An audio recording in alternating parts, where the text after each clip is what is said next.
आप सबों का ABPN एजुकेशन पे स्वागत है। आज हम लोग अनुनासिक, अनुस्वार, निर्नुनासिक और विसर्ग के बारे में जानेंगे।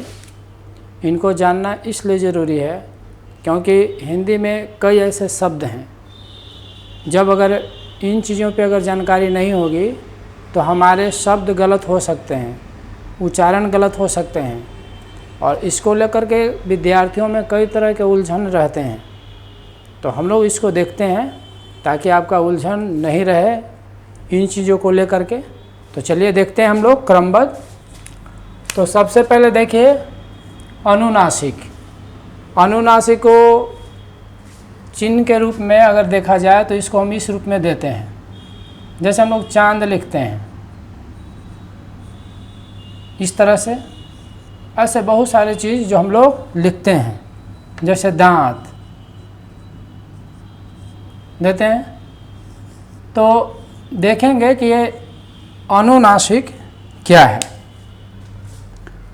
अनुनासिक जब हम शब्दों को उच्चारित करते हैं तो जब वर्णों के उच्चारण में, शब्दों के उच्चारण में नाक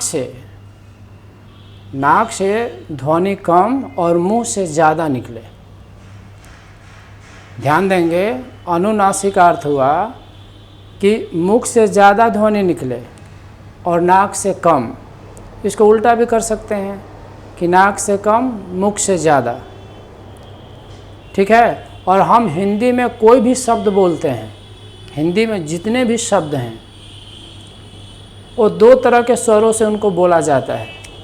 स्वर यहाँ कहने का अर्थ है ध्वनि से, जैसे हम लोग बातचीत करते हैं तो आवाज़ निकलती है, उसको हम स्वर कह रहे हैं। स्वर वर्ण केवल नहीं यहाँ समझना है। स्वर मतलब आवाज़, ध्वनि, जैसे हम लोग सुनते हैं, आपस में बातचीत करते हैं। तो जो कोई भी शब्द हम बोले हिंदी में दो तरह के होंगे। उसमें होगा क्या कि या तो ध्वनि मुख से निकले या नाक से निकले। यही दो अंगों से, मुंह से या नाक से, यही से निकलना है। तो ये जो हम देख रहे हैं अनुनासिक, अनुनासिक में ध्वनि जो है मुख से ज़्यादा और नाक से कम निकलती है। तो ये ध्यान देंगे कि जैसे उच्चारण करेंगे और इसको हम लोग उच्चारित करके देखेंगे। चांद, आप अगर सोचिए कि केवल हम मुख से बोल रहे हैं तो आप अपने नाक को बंद कर लें और केवल मुंह से बोलने का प्रयास करें, तो आपको पता चलेगा कि नहीं, हम शब्दों को सही से उच्चारित नहीं कर पा रहे हैं। हमको दोनों की ज़रूरत है।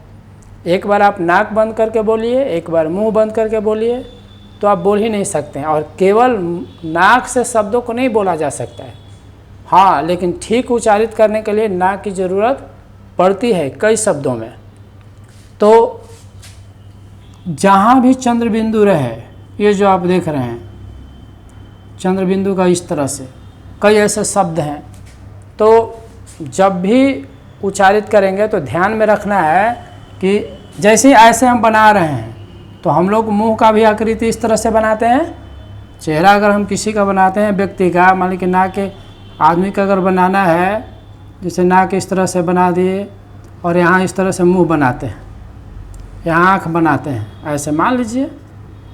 तो ये जो हम इस तरह से कर रहे हैं, देख रहे हैं ना, एक ऐसे कर रहे हैं हम, ऐसे। तो नीचे जो ओठ जो बन रहा है हम ऐसे बनाते हैं, ओठ इस तरह से। तो इसी तरह से नहीं है चंद्र बिंदु। पहले हम इस तरह से बना रहे हैं ना, कटोरी टाइप का इस तरह से बना रहे हैं। तो जैसे ही हम ऐसे देंगे तो सोचना ये है, और इसके बाद बिंदु। तो जैसे ही हम ऐसे करेंगे तो आप समझना कि ये तो मुंह की आकृति वाला है। तो इसका मतलब है कि चंद्र बिंदु में मुख से ज़्यादा ध्वनि निकलेगी और नाक से कम। ये केवल जानने के लिए, समझने के लिए हम ऐसा कर दिए। अब देखिए किसके साथ ये लगेगा चंद्र बिंदु, यानी कि अनुनासिक।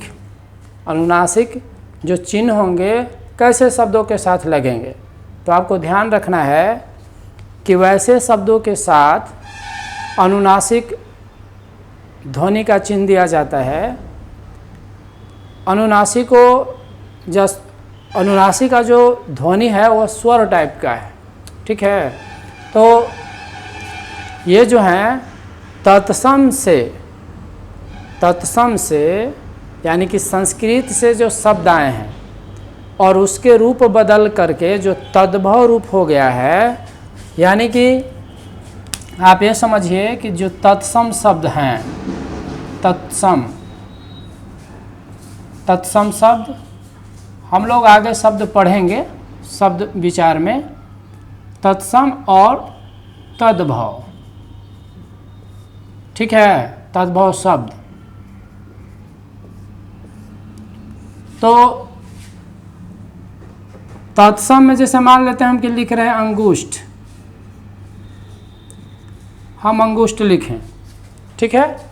तो अंगुष्ठ एक तत्सम शब्द है, लेकिन अगर इसका तद्भव किया जाए तो ये हो जाएगा अंगूठा। देखिए, तो जो तद्भव शब्द होंगे उनके साथ प्राय मतलब अधिकांशतः, या मान लीजिए कि उनके साथ ही चंद्रबिंदु लगता है, अनुनासिक ध्वनि या उनके चिन्ह का हम लोग प्रयोग करते हैं। उसी तरह से और आप ले लीजिए, जैसे हम ले लेते हैं दंत को संस्कृत, जैसे देखिए तत्सम शब्द कहने का मतलब है संस्कृत का शब्द, संस्कृत का हूबहू शब्द आ गया, उसमें कोई परिवर्तन नहीं हुआ, हूबहू आकर के हिंदी शब्दकोश में आ गए, तो उनको बोल देते हैं तत्सम। तद्भव हुआ कि तत्सम का ही कुछ रूप परिवर्तन करके हिंदी शब्दकोश में उसको शामिल कर लिया गया, तो वो हो गया तद्भव। तो तत्सम से जैसे ही तद्भव बदलेगा तो वैसे शब्दों के साथ हम लोग अनुनासिक या चंद्रबिंदु चिन्ह का प्रयोग करते हैं। तो दंत से दंत का जो तद्भव होगा वो दांत हो जाएगा, ठीक है। उसी तरह से आप सोचिए, और ऐसे बहुत सारे शब्द आपको मिलेंगे, जैसे मान लें कि अंतर हम लिख दिए, ठीक है। इसी को हम अगर लिखें तद्भव में तो इसको हम लिख देंगे आंत, ठीक है। तो इस तरह से हम लोग इसको समझ गए कि चंद्रबिंदु क्या है। इसी में हम देखते हैं कि चंद्रबिंदु जैसे हम ये दिए, चिन्ह दिए इस तरह से, अगर इसको हटा दें, इसको हटा दिए हम, तो इसको क्या बोलते हैं हम लोग, इसको बोलते हैं कि अर्ध, ये अर्ध हो गया। और चंद्रबिंदु, अर्ध क्या है, ये चंद्रबिंदु है, चंद्रबिंदु, ठीक है। इस तरह से इसी को ना बोलते हैं कि अर्ध चंद्रबिंदु है।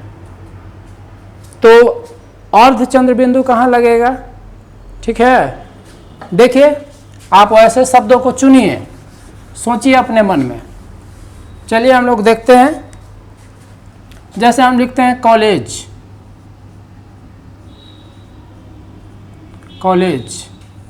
ठीक है। बॉल, कॉमन भी हम लोग लिख सकते हैं, कॉमन, ठीक है। डॉक्टर, और ऐसे बहुत सारे शब्द। अगर मान लेते हैं कि हमको लिखना है टॉर्च, ठीक है। और देखिए ऑर्डर, तो हम देख रहे हैं कि इस पे ऊपर बिंदु भी नहीं है, बिना बिंदु वाला है, तो इसी को बोलते हैं, ये जो ऐसे हम देते हैं तो इसको बोलते हैं चंद्रबिंदु, ठीक है। इसको बोलते हैं, अगर ऐसे केवल दिया हुआ है, इस पे बिंदु ना रहे, ये तो दिया हुआ है तो चंद्रबिंदु और एक ऐसे ही रहे, तो इसको बोलते हैं अर्ध चंद्रबिंदु, अर्ध चंद्रबिंदु। अर्ध का मतलब है हुआ आधा, ठीक है। तो ये आधा है, तो देखिए इस सब में वैसे ही लगा हुआ है। यहाँ आप देख लीजिए, ये देख लीजिए, यहाँ देखिए, ये सब देख रहे हैं। बिल्कुल अच्छा से लिखना है, ध्यान देना है कहीं, जैसे टॉर्च, तो इस पे लगाना है, इस तरह से टॉर्च, देख रहे हैं। तो ये सब जो देख रहे हैं ये सब अर्धचंद्र बिंदु है, ठीक है। तो ये सब है, तो ये ध्यान देना है। अब सवाल ये उठता है कि ये किस में लगेगा, अर्धचंद्र बिंदु किस में हम लगाएंगे। तो आपको इन शब्दों को पढ़िए और अनुभव कीजिए कि ये कैसे शब्द हो सकते हैं। तो आपको पता चल रहा होगा कि ये सब के सब इंग्लिश शब्द लग रहा है, कि इंग्लिश वर्ड है। आप सही पकड़ रहे हैं। हमारा देश कई वर्षों तक, आप कहिए कि 200 करीब 200 सालों तक गुलाम रहा, जिसमें कई यूरोपीय देशों का हमारे यहाँ हमारे देश में आना हुआ। उन्होंने शासन किया और अपने भाषा को यहाँ थोपा, प्रचार प्रसार किया। तो उसको लेकर के क्या है कि जनमानस में ऐसे बहुत सारे शब्द हिंदी में शामिल कर दिए जो अंग्रेजी के शब्द थे। तो ये सब के सब जो आप देख रहे हैं, ये सब के सब जो आप देख रहे हैं, सब अंग्रेजी भाषा से आए हुए शब्द हैं और उन्हीं के साथ अर्धचंद्र बिंदु लगता है। अब इसका मतलब यह नहीं कि जितना भी इंग्लिश वर्ड है वो सब के साथ लगेगा, ऐसा नहीं है। पर जब भी लगेगा तो आपको ये ध्यान में रखना है कि ये अंग्रेजी के शब्द हैं, ठीक है। तो हम लोग अर्धचंद्र बिंदु को भी समझ लिए। तो चलते हैं आगे।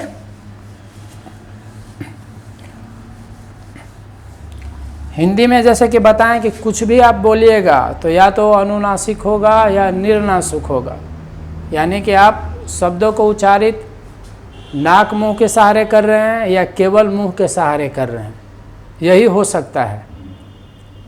केवल नाक से हम शब्दों को उच्चारित नहीं कर सकते हैं, ठीक है, या केवल मुंह से सभी शब्दों को हम नहीं बोल सकते हैं।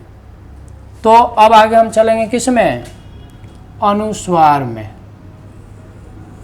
ठीक है। चलिए,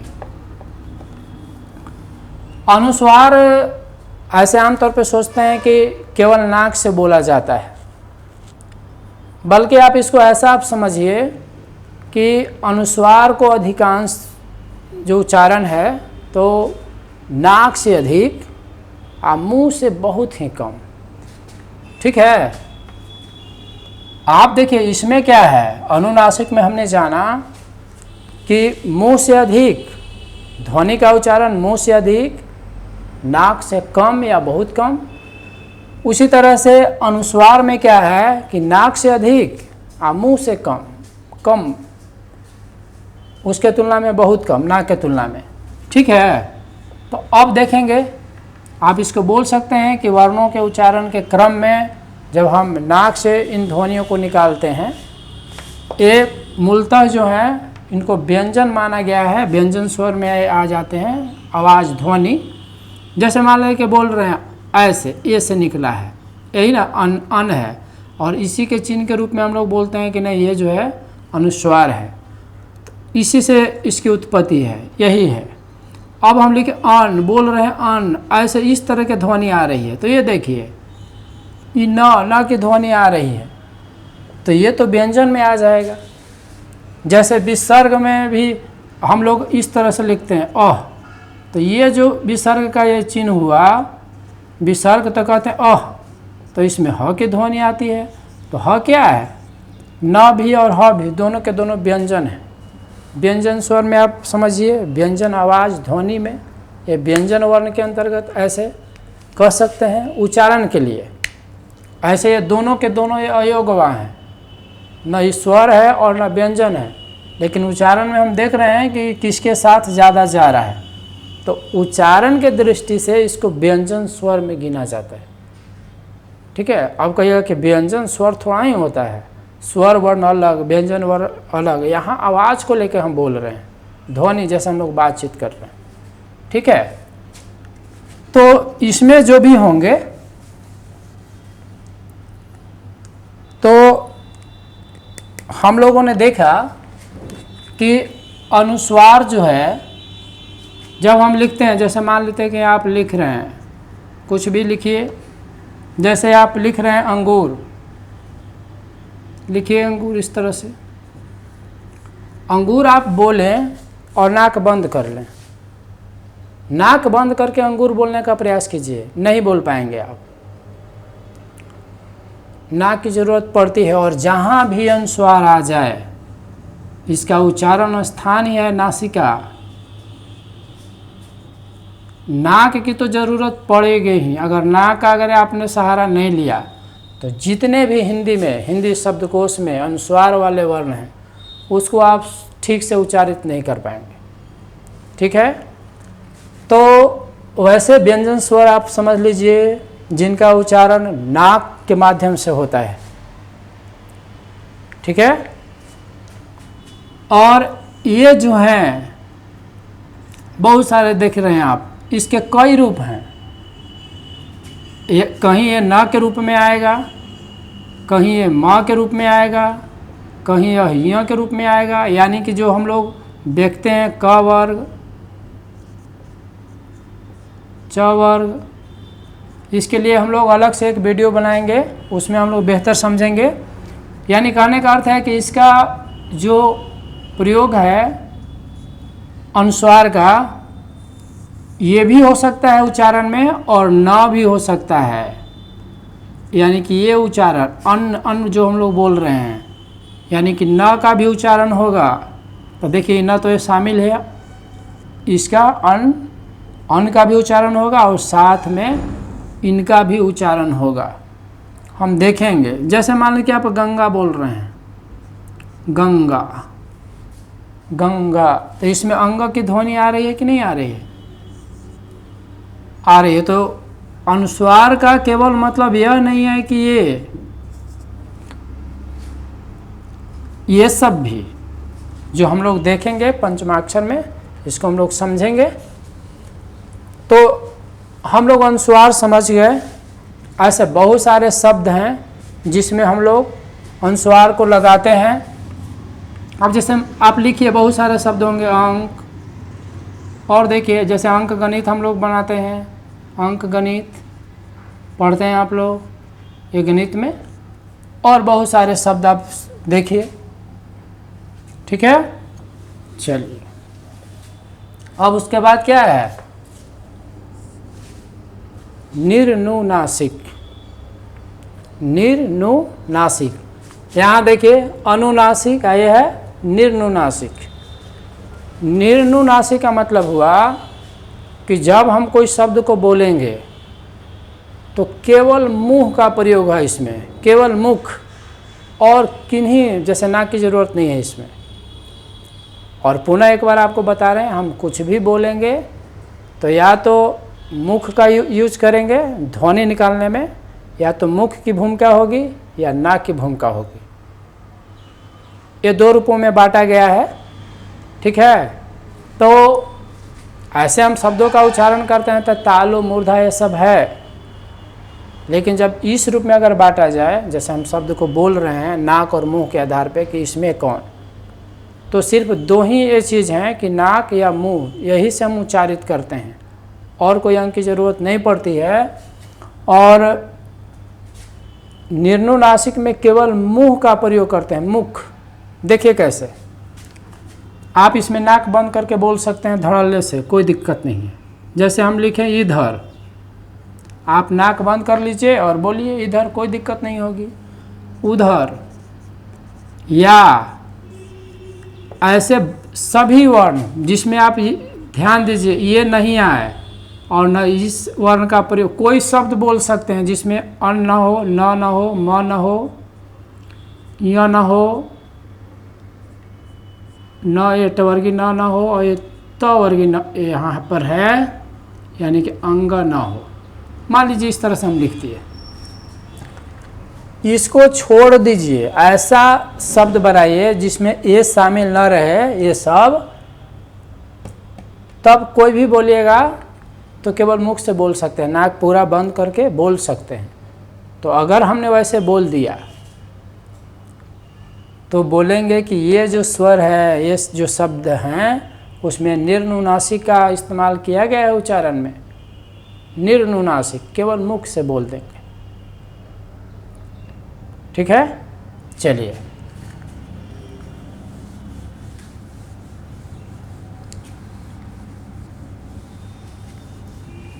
अब क्या है विसर्ग।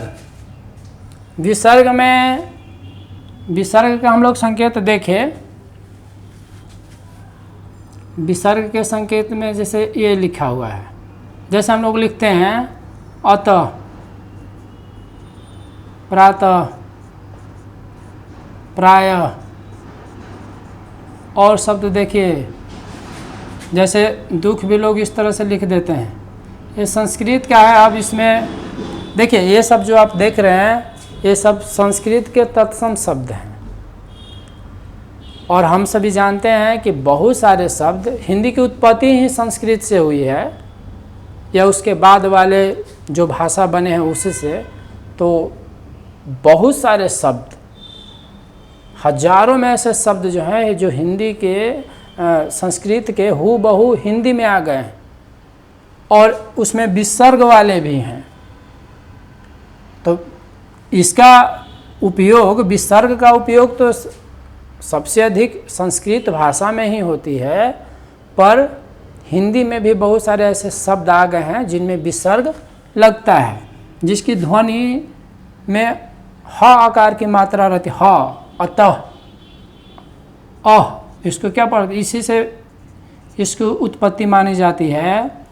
अह, जो हम लोग वर्णमाला में अयोगवा हम आपको बता चुके हैं, आप पीछे देख सकते हैं वीडियो को। और हम एक सलाह देंगे कि आप क्रमबद्ध वीडियो देखेंगे तो आपकी हिंदी अच्छी होती जाएगी। तो ये जो देख रहे हैं अह, इस तरह के उच्चारण है, तो जहाँ भी इस तरह से लगेगा तो आप तो एक तो सीधे बोल सकते हैं कि ये तत्सम शब्द है, ये पहचान में आ जाएगा। दूसरी चीज़ ये है कि हम कहेंगे क्या ये जो है ये विसर्ग, इसका यूज हुआ है। अब यहाँ पे ये भी ध्यान देना है कि जो भी विसर्ग वाले होते हैं तो उसमें हम थोड़ा जोर देते हैं, बल लगाते हैं, यानी यहाँ बालाघात का भी प्रयोग होता है। शब्द में अगर लगाएं तो शब्द बालाघात, वर्ण में लगाएं तो वर्ण बालाघात, बालाघात को स्वराघात भी कहते हैं। इसके बारे में भी पिछले वीडियो में ये बताया गया है। तो देखिए दुख, दुख, दुख, दुख, दुख, दुख। लेकिन अब हिंदी में क्या है ना कि ऐसे भी आपको मिलेगा कहीं इस तरह से लिखा हुआ। अब लोग मना ही करते हैं कि नहीं इस तरह से नहीं करना है, लेकिन विसर्ग जहाँ भी लगेंगे वो तत्सम शब्द होगा। ये भी व्यंजन ध्वनि है। अन और अ दोनों के दोनों, क्योंकि उच्चारण जब करते हैं तो इसमें ह आकार की ध्वनि आती है, ह। ठीक है, तो हम उम्मीद कर सकते हैं, हम आपसे उम्मीद कर सकते हैं कि आपको समझ में आई होगी और आप इसको अभ्यास करते रहें, ऐसे शब्दों को आप खोजते रहें। उससे होगा क्या कि आपके शब्दकोश बढ़ेंगे। एक तो शब्दकोश है जो हम लोग डिक्शनरी के रूप में रख रहे हैं, उसको हम लोग हिंदी में शब्दकोश कहते हैं। अपने अंदर शब्दकोश को बनाना है, अपने मस्तिष्क को इस तरह से करना है कि वो खुद एक शब्दकोश हो, खाली ना रहे। ठीक है, चलिए तो मिलते हैं अगले वीडियो में। चलिए आप सबको धन्यवाद।